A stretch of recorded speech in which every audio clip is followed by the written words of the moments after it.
Взела съм си съвсем малко боя от капака. Това е боята, едно много приятно розовко. Даже дали е розовко, не знам. По-скоро е лилаво, но е много светло лилаво. Не знам какъв е цвета. Това е четката, съвсем обикновена четка от железарията. На нея има много малко боя. Необходимо е да поддържаме четката суха. Затова и техниката се казва суха четка.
Не съм създавала допълнително релеф, който обикновено е основа за сухата четка, защото рамката има много прекрасни и издотини и вдлъбнатини и те могат да послужат като добра основа за създаването на тази техника.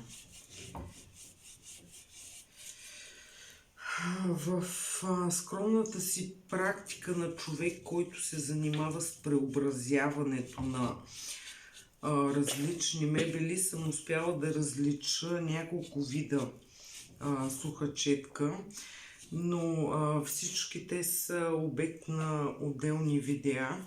Виждате, тук вече започна да става много красиво, започна да заприлича на камък.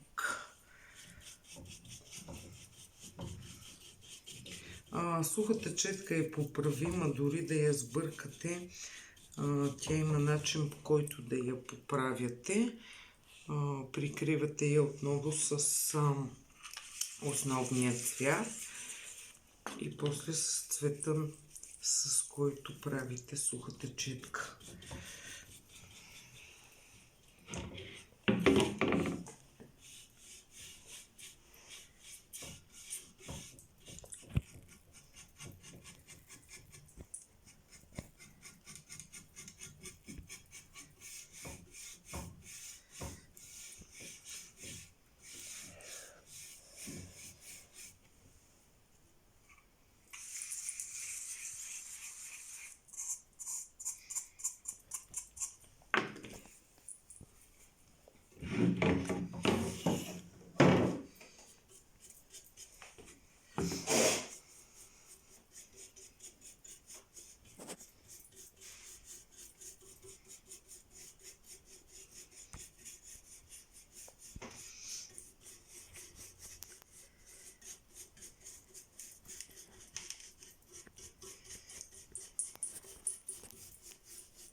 Мажете смело и не забравяйте, че мажете за удоволствие.